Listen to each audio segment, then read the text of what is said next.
and not expose too many workers while doing we need to break away there from you. There's a briefing at the Pentagon underway right now. Let's listen in. Odyssey Dawn, the International Coalition's military enforcement of UN Security Council Resolution 1973.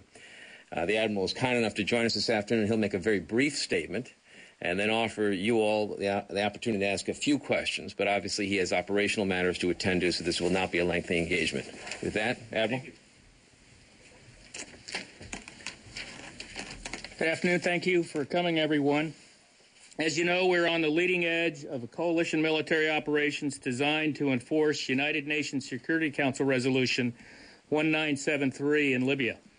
The goals of these initial operations are essentially twofold. First, to prevent further attacks by regime forces on Libyan citizens and opposition groups, especially in and around Benghazi. And second, to degrade the regime's capability to resist the no-fly zone we are implementing under that United Nations resolution.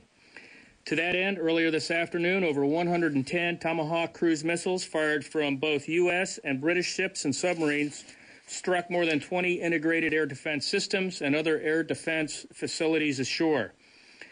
On the slide to my left, back one slide, please. On the slide to my left, you can see the rough locations of the military targets struck. You will notice that most of them are on or near the coast, a fact which made their destruction vital to the enforcement of a no-fly zone, since so much of the air activity we have seen and so much of the regime's military efforts have been in this part of the country. These strikes were carefully coordinated with our coalition partners. The targets themselves were selected based on our collective assessment that these sites either pose a direct threat to the coalition pilots or through use by the regime pose a direct threat to the people of Libya. Because it is night over there, it will be some time before we have a complete picture of the success of these strikes. I want to stress, however, that this is just the first phase of what will likely be a multi-phased military operation designed to enforce the United Nations resolution and deny the Libyan regime the ability to use force against its own people. This is an international military effort, urged by the Libyan people themselves and by other Arab nations. We are joined by several other allied partners and are committed to supporting their efforts. Indeed, we continue to receive commitments of support and participation in leadership from both Arab and European partners. In these early days, the operation will be under the operational command of General Carter Ham, Commander U.S. Africa Command, and the commander of Joint Task Force Odyssey Dawn, which is the name of this operation, is Admiral Sam Locklear, who is embarked on board USS Mount Whitney in the Mediterranean. We anticipate the eventual transition of leadership to a coalition commander in the coming days. That said, the U.S. military has and will continue to use our unique capabilities to create the conditions from which we and our partners can best enforce the full measure of the UN mandate. Our mission right now is to shape the battle space in such a way that our partners may take the lead in both execution. As the President has said, we are not going to use force to go beyond a well-defined goal, specifically the protection of the civilians in Libya. And with that, I will take your questions. Lita. Hi, Admiral Lolita Baldor with AP. Can you give us a little bit more clarity on the strikes and the targets, including perhaps just a bit more on what exactly U.S. ships, submarines, et cetera, did? And was there anything beyond the cruise missiles that is being done by the United States? Both from U.S. Ships and submarines and a U.K. submarine. Total 110, maybe 112 Tomahawk land attack cruise missiles. Once again, targeted specifically at taking down the critical nodes of the integrated air defense system, which includes surface-to-air missile sites, early warning sites, key communication nodes. Located up on the slide to my left, you'll see many of them, most of them are in the western part of the country. That's where those critical nodes are located, and that's why we targeted them there. But it does give us the ability, specifically with taking down the long-range surface-to-airs, the SA-5s, taking them down, and then the C2 architecture that goes with that opens up as broad a space as possible for the no-fly zone. Tony?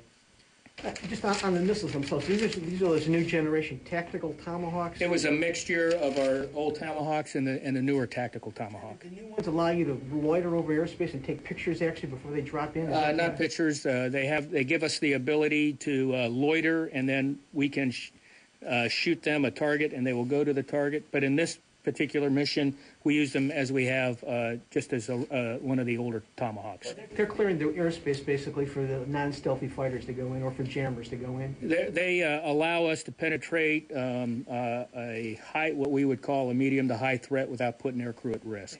Create the conditions for manned aircraft. And has the no-fly zone enforcement begun, and what coalition members will enforce that? Will U.S. jets be in the air enforcing? At this point, we are creating the conditions to be able to set up the no-fly zone. And once we have established and confirmed that the conditions are right, then we will move forward into the next one of the next phases of the campaign. So it has not yet begun enforcement. That's a tough one to say based on how you call. Do we have airplanes patrolling over Libya to enforce the no-fly zone? No, ma'am, we do not. But I would say we are beginning that because we're setting the conditions to be able to reach that state. Chris. Admiral, will Colonel Gaddafi's tanks and heavy artillery also be targeted going forward? I'm going to have to limit my discussion today to the actions that were taken thus far, and I'm not going to be able to discuss potential future operations. Kevin. Admiral, you said that protecting the population of Benghazi was one of the goals, but I don't see that as one of the strike targets on your map. Why is that? That's correct, and that's where I was talking about where are the critical nodes of that integrated air and missile defense system. At this particular point, Gaddafi is predominantly it lives in Tripoli, and you'll see that's where the most robust IADs are. But the no-fly zone that we want to enforce encompasses both east and west, and so we went after that first, this wave after the most critical part. So will the second wave then go to Benghazi? I'm not going to talk about future operations. Jennifer. Are U.S. forces required, or have they been used to help with the targeting on the ground? Have U.S. forces been on the ground to help with the targeting? There's been no U.S. forces on the ground to do the targeting. We don't require people on the ground to develop the targets for the target. Elizabeth. Can you tell us what submarines and ships the missiles came from, U.S.? I'm going to have to provide you at another time. I don't have that in front of me right now, ma'am. Just to be clear, there are no U.S. aircraft involved at this point? No U.S. aircraft overland at this time, no, ma'am. And no involved in airstrikes right now? Not at this particular time, no, ma'am. Admiral, are any U.S. aircraft providing refueling support for any aircraft involved in this? I would anticipate that we will be providing that. You know, we bring unique capabilities in command and control and logistics. So part of that, we bring a very large tanker force to do that, and we will be contributing that now and in the future. Larry. When did this start in relation to when the French launched their fighter jets? Was this after they had launched, before they launched? Do you anticipate launches will continue? And when you talk about critical nodes, is Gaddafi's upper echelon command and control considered a critical node of his air defense? First question. When did the Tomahawks first get launched in comparison to when the French? It was after the French flew their particular missions. The Tomahawks were launched. About a time of flight of about an hour from launch to impact. First impact was at 1500 Eastern Standard Time. I'm not going to answer the second question because it deals to future operations. And your last question? Was when you talked about you were targeting command and control, or critical nodes, is Gaddafi's upper echelon command and control considered one of those critical nodes that you attacked? No, we're focusing on this command and control of the integrated air and missile defense system. Yeah. I anticipate, but do the U.S. intend to participate to the no-fly zone with the attack aircrafts? I'm not at liberty to talk potential future operations. Yes, ma'am. Can you tell me which Arab nations are part of the Allied partners? Right now, of the coalition, the countries that have asked us to mention their names, of course, the U.S., UK, French, Italy, and Canada. The other countries have asked for them. They want to be able to make the announcement, and it's the same for the Arab countries as well. We're going to go ahead and let them make the announcement. Greg, do you have anything? No, I'm okay. Louis? There are also electronic planes that can do electronic jamming of integrated missile sites. Was that technology used during these strikes? For this particular strike, what we would call that support package of electronic attack was not required in order to get the cruise missiles into their targets. Is that AWACS? Is that what you mean for that? Well, we have aircraft that jam electronics, the early warning GCI. We haven't had to use those. That's one of the benefits of using the Tomahawk cruise missiles. And what was the purpose of the French mission over Benghazi? I'm not here. I'm not able to speak to the French mission objectives. Yes. Total number of targets again? It'll be over 20 targets. Jim? How will you assess the damage to this? Will you send like a global hawk or satellite imagery from this to... Yeah, a bomb damage assessment is going to take a little bit. You know, after being in combat in Iraq and Afghanistan, where we have Predators, Reapers, full motion video, we don't have that in the contested airspace, so that's why we had to drop the IADs in order to do that.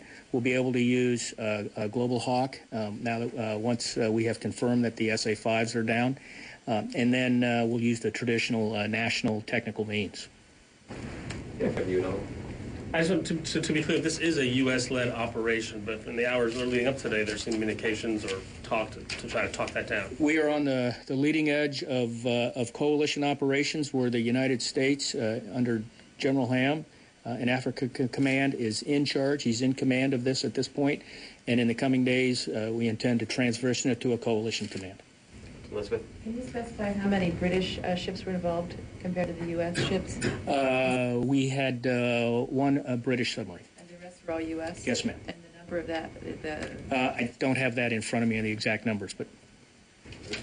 Okay, a couple more minutes here. Tony?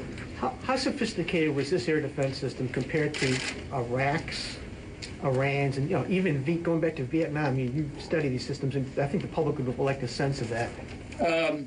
This is an integrated air and missile defense system, much like the one that Iraq had and it surrounded Baghdad, built on older Soviet technology, but still good capability. On two things, the bomb damage assessment, do you have a rough idea? Will that take hours or days?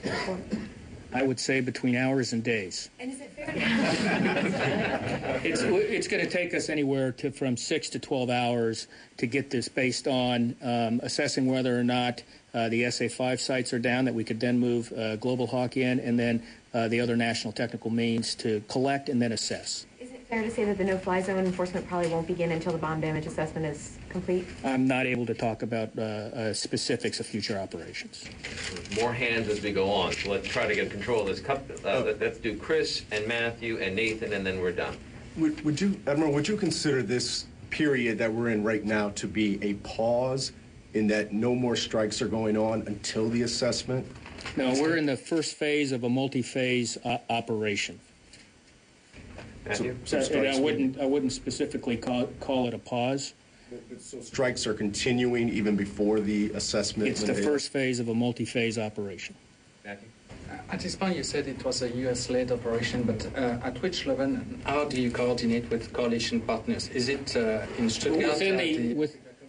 Yes, within Africa Command, and then on Mount Whitney, on where the JTF commander is, we have our coalition partners embedded into the staff that help do with the planning, execution, and assessment of the coalition operations, much like we do around the world. I think I promised that Nathan would be the last one. Admiral, could you just give us a sense of the total number of ships that are attached to this JTF Odyssey Dawn, or the number of U.S. vessels versus coalition? I apologize. I should have that information, and I don't have it in front of me, and we're going to have to get that for you. But we'll be able to provide that. All right. Thank you, Gortney. Thank you. As operations develop and events warrant, we will come back to you and keep you updated as things go on. All right, and there you heard it from Vice Admiral William Gortney. 110 to 112 Tomahawk missiles launched, targeting areas around Tripoli and Misrata. And the aim of all of this, Frederica, is to take down air defense systems, which is one of the first steps, of course, in the enforcement of a no-fly zone.